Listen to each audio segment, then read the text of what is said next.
Hello and welcome to Million Kids, P3 Kids podcast. The title of this podcast is Never Again.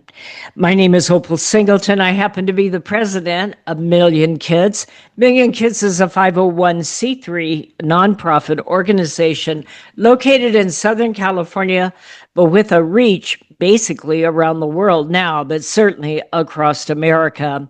Well, I am fired up on this, and I really want you to hear this.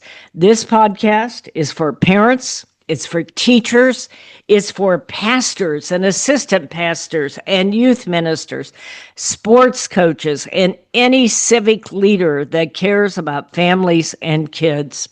So Million Kids is an organization that started about 15 years ago, and we are dedicated to keeping kids safe from predators. There's about 8 of us of a loosely knit organization. Many are retired law enforcement or aligned with law enforcement, and we combat things like human trafficking and online exploitation. The reason this is never again is it happened again. And I'm telling you, it just makes my heart break. And the rest of our team. You see, what happened is this last week, we lost another brilliant young man, 15-year-old Bryce Tate from Cross Lanes, West Virginia. And he was a victim of sextortion. And only a short period of time, during the time that he was being victimized and exploited, he took his own life. His family is absolutely devastated. Our team has looked at every one of these cases. Do you know that we are nearing around 45 young men across the United States that are victims of sextortion that have taken their own life? And it just makes your heart bleed. Part of the problem is that we have this kind of mentality that it's not really happening, or if it is happening, it's happening to those kids. Nothing could be farther from the truth. This is why we need pastors and youth ministers, and why we need teachers to understand, and parents and grandparents to understand exactly how sextortion works. In this case, Bryce Tate was just like so many other of the victims, just a brilliant, successful young man. And we really need to stop and take a look at this. So what is happening so that you understand? Well, sextortion is a crime that involves blackmail based on some sort of image, whether it's a made-up image through artificial intelligence or a self-made image that someone is lured in and seduced into creating and sending out. It can be a video. It can be any kind of illicit activity that is in the hands of a perpetrator. And that is exactly what is happening in these cases. This is a write-up from Facebook by Bryce's parents, okay? Many of you have heard about the tragic and unexpected passing of our son, Bryce Tate, a few weeks ago. In these initial moments, we were utterly devastated and confused. We often heard stories where parents say they saw no signs leading up to such an event. And that was true for us as well. I want to step outside of their testimony for a minute and just share with you. Almost every one of the cases that we read about, that we've studied, that we've tried to understand, start out exactly like that. A loving family, well-adjusted, and that is part of the deception of this particular crime. This is why I feel so strongly that we've got to get through to parents and pastors and teachers. Because when I talk to them, most of them don't want to hear the bad news. They don't want to hear about it. And their first reaction is, well, it won't happen to our kids. Our kids are good kids. Folks, every one of these cases that we have read about, sextortion, suicide cases, the kids were brilliant kids. They were outstanding accomplishers. They were leaders in their community. They were fun-loving. They were often Christians. They were devout Christians, devoted to their family and wanting to be successful. And so that's why I want to get your attention today. Stop and put that down. It doesn't matter how good a kid they are. Anyone can be a victim of this unless we can educate you on how to stand against it. I remember reading one of those cases where the mother said, he was 17 years old and 6 foot tall. I never even thought to check his phone or have the conversations.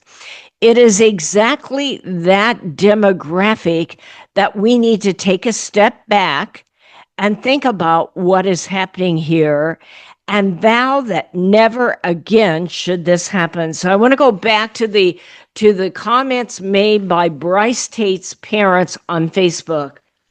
The parents said, we spent days sifting through the memories, trying to make sense of it all. We checked with his friends for any signs of bullying, and there were none. He excelled in school. He earned all A's and B's and was in an honors class. He had loving parents. I remember one of the parents of James Wood, who I highly, highly admire. They're out there speaking to kids today. But I remember his mother saying, that boy never left the house without hearing from me that I loved him. And that is so true of every one of these cases. He had loving parents who devoted their lives to providing him with a stable and nurturing home. He was surrounded by great friends. He lifted weights and he played basketball every day. He hadn't been in a relationship for a long time, so a heartbreak wasn't a factor. Everyone that we spoke to, school administrators, students, community members, they all described him the same. Hilarious, positive, an amazing young man. We all knew him, and that's exactly how we knew him at home. Every lead we followed ended in a dead end, and nothing seemed to explain this heartbreaking tragedy. Again, I'm reading from what the parents have posted. The parents of Bryce Tate, 15 years old, Cross Lanes, West Virginia, we departed this life early, suddenly, on November 6th, to be welcomed in the loving arms of his Lord and Savior, Jesus Christ. The parents are saying that everything seemed okay, and every lead we followed ended in a dead end, and nothing would explain this heartbreaking tragedy of his taking his own life. On Tuesday night, we received a phone call asking us to come to the police station the next morning. When the incident occurred, the police had taken Bryce's phone to investigate and help us piece together what happened. They discovered something that finally gave us the answers. I want to make a comment that as our team has poured through every one of these cases, that is where it often begins, is when law enforcement gets involved with checking the phone. And we say to ourselves, what if we could get there first? What if we could convince pastors to talk about this in their youth group? What if we could convince teachers to share these cases and to understand what is going on and be able to talk with the young people? What if we could get parents to sit down with their kids before? But to do that, they have to know. And that is the work of Million Kids. That is why we're sharing this with you today. Help us get the resources in the hands of everyone in America. We are 8 people who care deeply, but we need the financing to put together videos and the stories and the outreach to say never again. Our organization does train the trainers. We train lots and lots of advocacy organizations across America, and it is our desire to train them as fast as we can on this very subject. I want to go on back to the Facebook page that his parents wrote.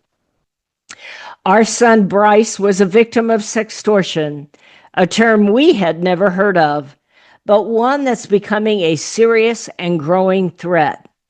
Everyone needs to know about it and warn their kids. Bryce was contacted by someone posing as a 17-year-old local girl who claimed to share mutual friends with him. They knew his school, and they used those details to build trust, making it seem like a genuine connection from nearby. The conversation started innocently, but quickly escalated when the person sent inappropriate photos and requested some in return. Like many 15-year-old boys, Bryce complied. Once the photos were sent, the extortion began. They demanded $500. They threatened to share the images with his school, with his family, with his friends, and his social media followers if he didn't pay. They shamed him relentlessly, convincing him that this one mistake had ruined his life forever. These criminals are professionals who prey on innocents all day long, and they're incredibly persuasive, especially to vulnerable young people.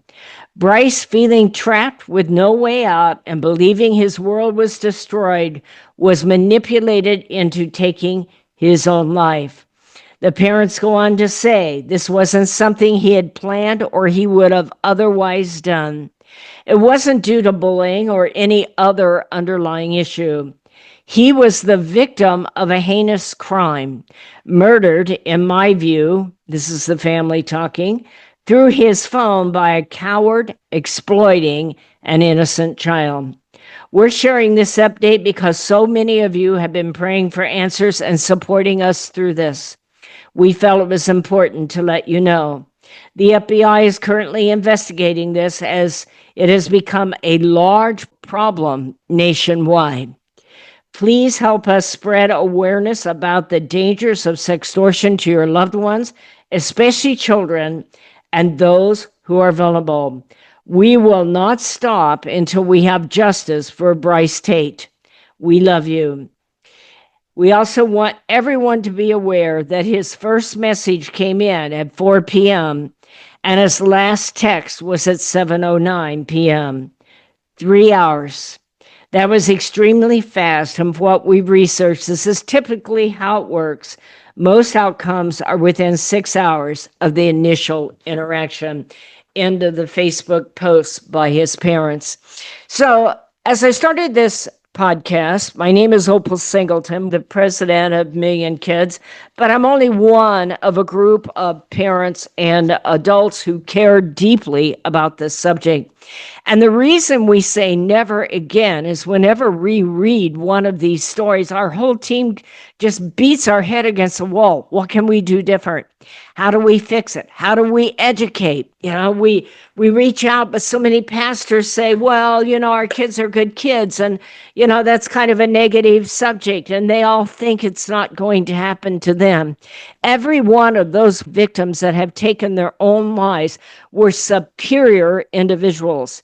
They were very smart. They were not normally depressed. They would normally never once consider taking such drastic actions. And here's the story that I need you to understand. We want to tell these stories across America to say never again. I believe that I have never met a young person yet that wants to be violated. But I have also never yet met a young person that thinks they're going to be a victim of violation because they think they're going to recognize it when they do. And so many of their leaders that should have been ahead of them, standing up, parents and teachers, that we can now educate. I get once nobody understands what's happening. But that has to change right now, because I'm going to tell you what is happening all over the world. I have a book coming out on this very subject. It will be out shortly, called Digital Warfare, Our Kids on the Front Line. What has happened? The entire world is now connected by 5G high-speed internet. Most young people, most pastors, most teachers, most parents do not understand what that means. But right now, 70% of the world is connected by internet. That means that in those developing countries, those very poor countries, the cartels use their poor people and enslave them to entrapped our kids and also our seniors for what it's worth. So they have banks of people who are forced to look like a sexy young person to your kid. And so the first thing we need to do is explain that to our young people before they ever do another ounce of social media or online gaming. They need to hear that there are people in Nigeria that want to trap them and take their money. There are people in the Philippines, the Ivory Coast, Myanmar, Pakistan, and countries they have never even heard of. And we are just getting started. Okay. As I said earlier, more than 40 young people have fallen victim to this. And in a very short time, they end up taking their life. So what will happen is they will catch you at a moment when you're unaware. I think in Bryce's case, he hadn't even left school. He was still at his locker. Sometimes it's in the middle of the night. Other times it might be if you've broken up with a girlfriend or boyfriend. But these are mostly young boys. They're 13 to 17 years old, and they get them in a weak moment. Think about that. That's those hormonal years. We all been there. That is not a judgment. That is a recognition that they get alerted quickly that somebody thinks they're hot. And instead of seeing that as an invitation, you suddenly get a hookup with someone who is a friend of a friend. That's almost always how it happens. The first thing we need to teach our young people is when you get a friend of a friend, call your friend or text your friend and say, have you ever heard of this person? Because they want to send me something sexy and it looks hot, but they say they're your friend and I don't trust it. We need to recognize with our kids that that illicit photo is not an invitation to respond, but in fact, a big red flag of a potential sextortion case, okay, where you're about to be exploited. I suggest if you have close friends that you get code words between them. And you can say to this person, really, you're a friend of my friend? What's our code word? And that will at least give you the first heads up, and it will give your children a weapon to be able to stop and say, hey, you look hot, but I don't know you. You might be a friend of a friend, but you might not be. You might be one of those Nigerian telemarketing companies or Dominican Republic or all the other countries, Ivory Coast out there. So the first thing is they get you in a weak moment and they will send you something illicit. You know, maybe a sexy photo, maybe the real thing. Who knows? It may be artificially intelligence produced, but especially your young sons and your young people in your youth groups need to hear that when you get one of those sexual photos from somebody you don't know that you have never met, run, baby, run. Get the heck out of there. That is not an invitation. That is a red flag that they're trying to take you down. 1 out of 6 boys and 1 out of 7 girls in America have taken their own illicit nude and sent it. 1 out of 6 boys. That's got to stop. Today, with artificial intelligence and global internet connection and geolocation software and global money transfer, an illicit photo that is out there is an absolute invitation for exploitation. And things changed when you weren't looking. So we need these hard conversations. We want to make videos to train youth ministers and sports coaches. What we want you to do, of course, we need your help financially to do all this, but we also need you to pray.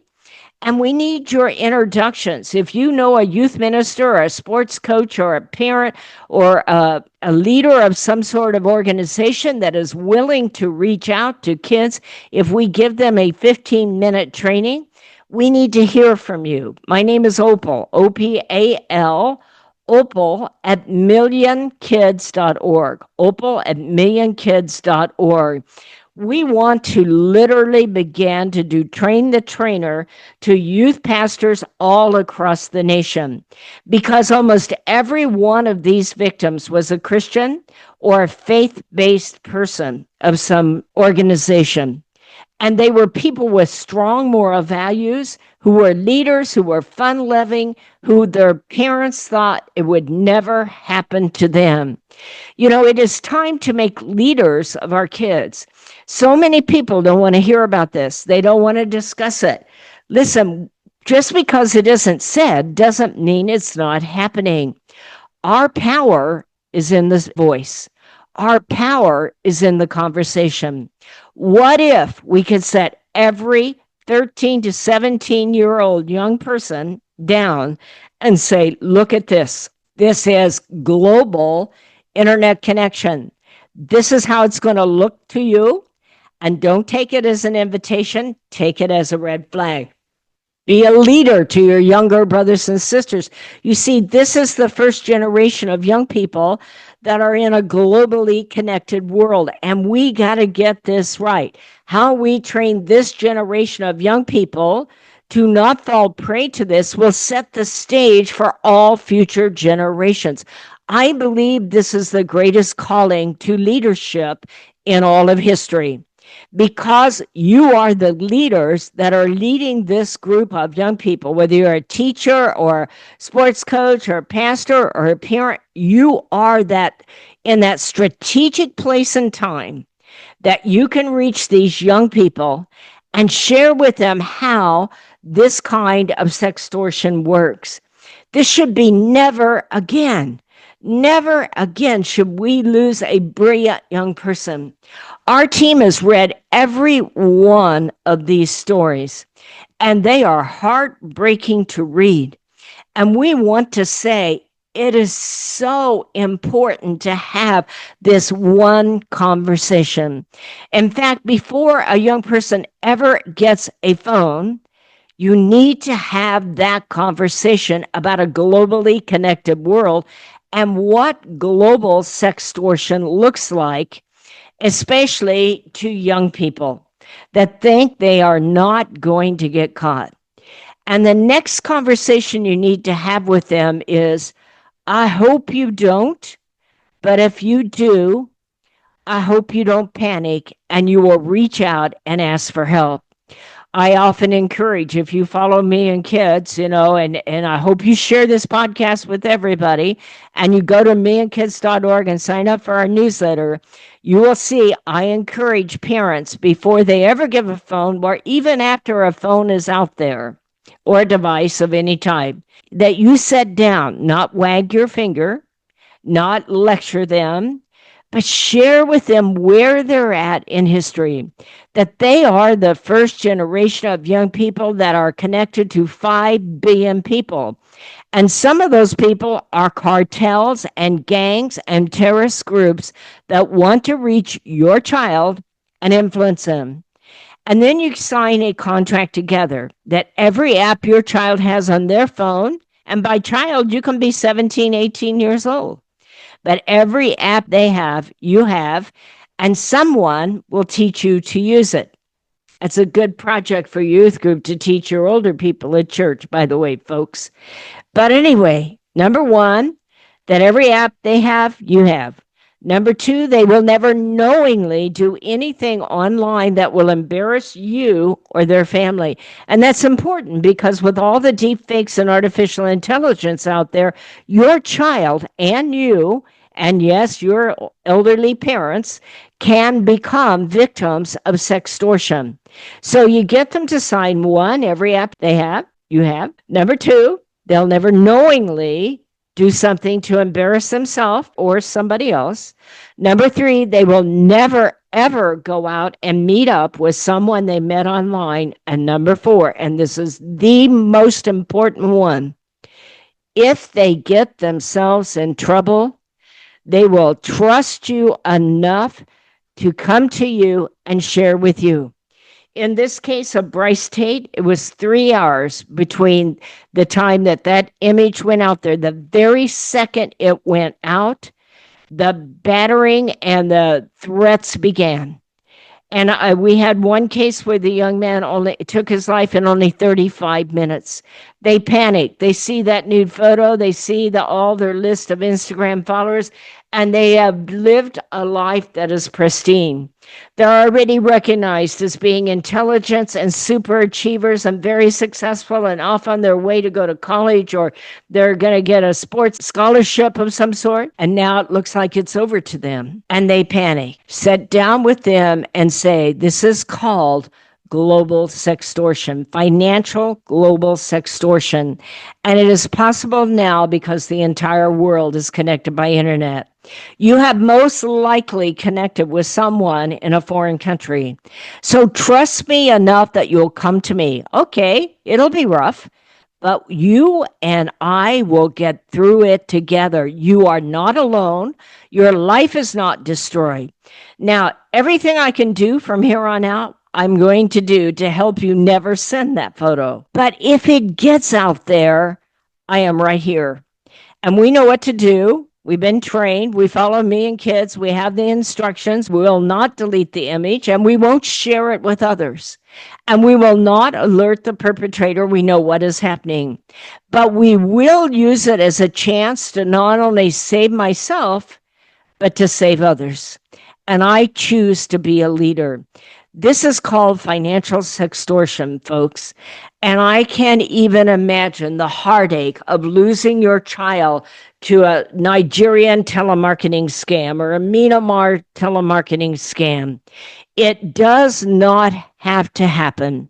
Won't you join with me and kids to say never again? If you can support us financially, go to millionkids.org. and hit that donate button, or the P.O. box is on there if you're old-fashioned like I am and like those checks. However you want to do it, if you would do it to help us, I'd appreciate it. If you are a sports coach or you know one that would be willing to share this message, let us know. If you are a pastor or a youth minister or have some sort of media that you have out there, a podcast or a radio show that we can share this on, please contact us. We are here to train the trainer, to train as many organizations as possible. And that is exactly what we do. There is 8 of us. We're across America, and we're all dedicated to keeping our kids safe from predators. My name is Opal Singleton. You can write to me at opal, O-P-A-L, at millionkids.org. Folks, please join with me. My heart goes out to the Tate family and all the other families that we have met. The list goes on and on and on. In every case, these kids were absolutely brilliant, successful, wonderful, achieving young people who had strong values, but did not know about financial sextortion. It is a conversation I have with you, and then a conversation you can have with literally thousands of others if you choose to do that. Won't you join with us? You can contact me at opal@millionkids.org, or you can support us at millionkids.org. My hearts and my prayers go out to the Tate family and all the other families that have lost a child to financial sextortion. It is heartbreaking, but we're going to say never again. That's what this is all about. Never again should we lose another wonderful young person because they didn't understand. It does not have to happen that way. Join with us and help us. We'll see you on the next podcast.